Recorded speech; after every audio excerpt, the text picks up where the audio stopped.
arrêter mon métier ancien. Parce que finalement, vous êtes un peu... Je vous écoute depuis tout à l'heure, je me dis, tiens, il ressemble un peu à mon copain Sérillon, il est brillant et il est insolent. Ça peut aller ensemble, mais je souhaite d'ailleurs, je vous souhaite sa carrière. Je dis ça, enfin, amitié pour Claude Sérillon. Mais je me dis aussi, je fais allusion à mon ancien métier, parce que je me suis rendu compte depuis 5 ans qu'il est souvent plus facile de poser des questions que d'y répondre. Je pense que l'homme politique qui est à ma gauche, je parle sur la tribune, hein, doit comprendre ce que je veux dire. C'est vrai que c'est d'autant plus délicat d'essayer de répondre honnêtement et concrètement à votre question, que quand on entend l'ensemble des participants aujourd'hui, on se dit, mais qu'est-ce qu'ils fichent au CSA depuis 5 ans? Qu'est-ce qu'ils fichent en général depuis 5 ans? Pourquoi ça n'a pas démarré? Il y a même des voitures en bas de la rue. Je vais essayer de rappeler 3-4 points, si vous me le permettez, qui me paraissent devoir éclairer, et non pas briser cet unanimisme, parce que moi, il me fait plaisir, il me fait chaud au cœur. Je disais à monsieur le maire, en venant ici, qu'il faut se souvenir qu'il y a 30% des Français qui reçoivent moins de 10 radios, moins de 10 stations. 30%, c'est beaucoup. C'est ce que j'appelle une sorte d'inégalité du territoire. C'est un chiffre qu'on a tendance à oublier dans les clubs parisiens où on parle de la radio numérique terrestre, parce que c'est vrai qu'à Paris, il y a 50 radios, 52, 53. Qu'à Nantes, il y en a une trentaine. À Saint-Nazaire, qu'on évoquait tout à l'heure, 24. Mais qu'il y a encore beaucoup de zones françaises où ce n'est pas le cas du tout. Et qu'à Nantes, comme ailleurs, on peut avoir une offre supplémentaire de radio au nom d'un principe qui est essentiel dans l'action du CSA, c'est la notion de pluralisme. C'est un pluralisme de l'offre, c'est-à-dire donner un maximum de chance à tout ce qui compose la société française. Tariq Mami l'a évoqué tout à l'heure pour un secteur, mais on aurait pu multiplier les exemples. Donc, on se retrouve dans une situation où aujourd'hui, il y a un manque, une demande, et des gens qui ont envie d'y répondre. Là aussi, vous allez me dire, mais monsieur Arap, que faites-vous? Je vous laisse faire les questions. Oui, mais j'ai appris aussi à faire les questions, comme ça évite d'y répondre. On a bien vu aussi tout à l'heure, je ne vais pas parler des absents, parce que par définition, les absents ne trouvent pas de suspension, mais c'est vrai qu'il y a un certain nombre de blocages qu'il ne faut pas se cacher. Ces blocages ne sont pas représentés ici, et par définition, ils ne peuvent pas prendre la parole, donc je ne vais pas le faire à leur place. Mais il faut bien se rendre compte que ces blocages font qu'aujourd'hui, 5 ans après le début de mon mandat au CSA, nous n'avons pas réussi à faire avancer significativement le dossier. On a fait avancer symboliquement, je rejoins M. Hérault, et je le dis avec beaucoup de plaisir ici à Nantes, j'ai autorisé et soutenu l'expérimentation de Nantes, et Pierre Boucard qui est dans la salle, c'est à quel point je l'ai fait parce que j'estime que symboliquement, il était essentiel que plus de 30 ans après la libération des ondes, on se rend compte qu'il y a un certain nombre de jeunes Français, en l'occurrence des Nantais ou des gens de Saint-Nazaire, des Saint-Nazériens, qui ont envie de continuer de faire de la radio, alors qu'on m'explique sans cesse que la radio est morte et qu'elle est terminée. Moi, je pense que non. Je pense que la radio reste le média social, le réseau social numéro 1, celui qui unit les Français au sens propre du terme, et qu'il a un bel avenir devant lui. Tout le monde le pense. Quand je discute avec les grands représentants des radios, tout le monde me dit, mais bien évidemment, nous savons qu'il faut numériser la radio. Ensuite, chacun a des horizons plus ou moins proches. Le rôle du CSA, c'est d'essayer d'équilibrer ces points de vue aussi différents et de faire en sorte de ne pas passer en force, mais d'essayer de faire adhérer le maximum de gens. Juste une anecdote, si vous me permettez. Il y a 5 ans, au début de mon mandat, on m'a dit, tu vas voir, ça va être très compliqué d'expliquer aux radios associatives qu'elles vont devoir se numériser parce que ça leur fait peur. Emmanuel Boutrin en a été un témoin lors d'un certain nombre de congrès auxquels j'ai participé à son invitation. On a réussi à expliquer aux radios dites les plus modestes, j'aime pas ce terme-là, mais les plus modestes économiquement parlant, qu'elles devaient et pouvaient se numériser sans disparaître. On a réussi à faire ce chemin. Et bizarrement, celles et ceux qui ont lancé véritablement le chantier, elles ont été citées tout à l'heure, donc je ne le ferai pas à mon tour, ont changé complètement. On est à front renversé d'une certaine façon, et ceux-là qui, il y a 5 ans, disaient il faut y aller très vite, disent aujourd'hui il faudra y aller, mais il faudra y aller plus ou moins doucement.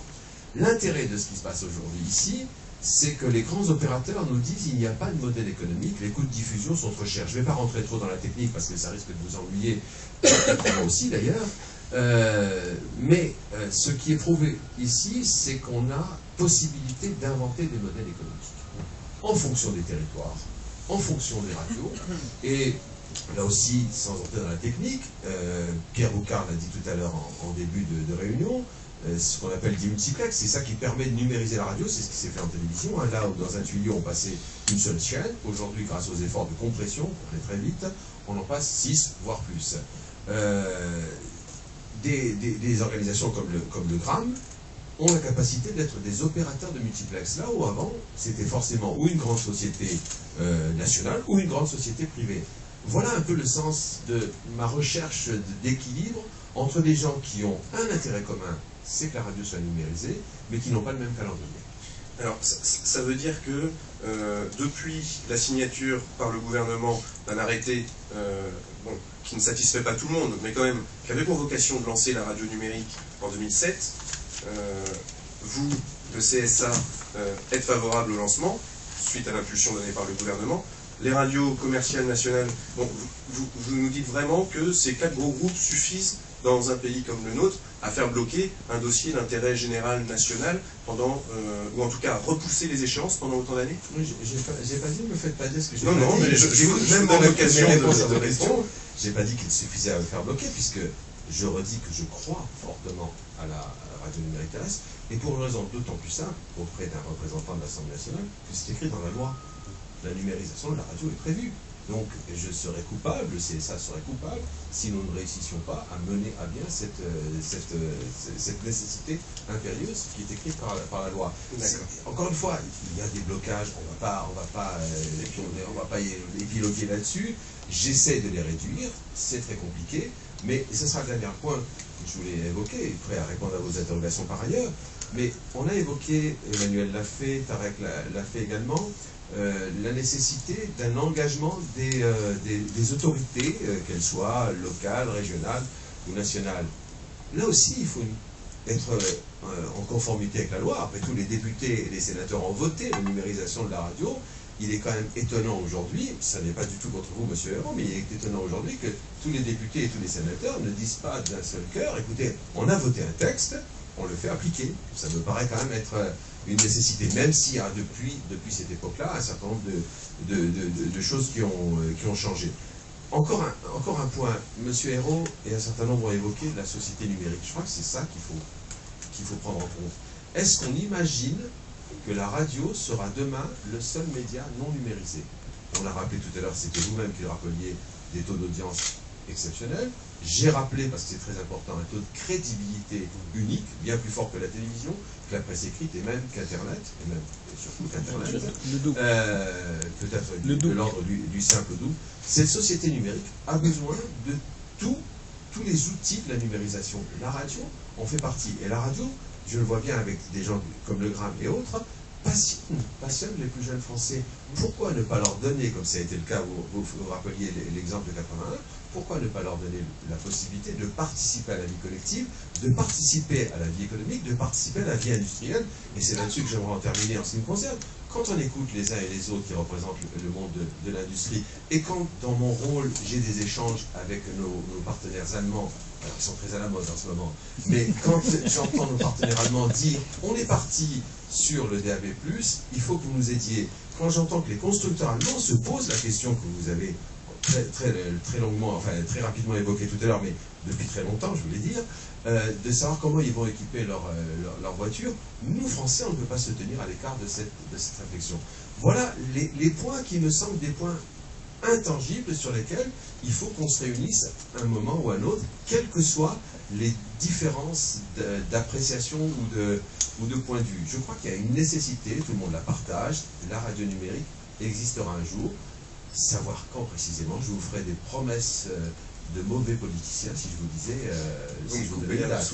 Et oui, mais vous voyez, ça c'est le problème d'interviewer un ancien journaliste, c'est qu'il se dit bien, quelle est la question suivante qu'il va me poser? Je vais la poser quand même. Oui, allez-y. Juste On l'avait répété. Juste avant de laisser la parole aux journalistes présents dans la salle qui auraient quelques questions à vous poser aux uns et aux autres. Votre mandat donc au CSA se termine en janvier prochain.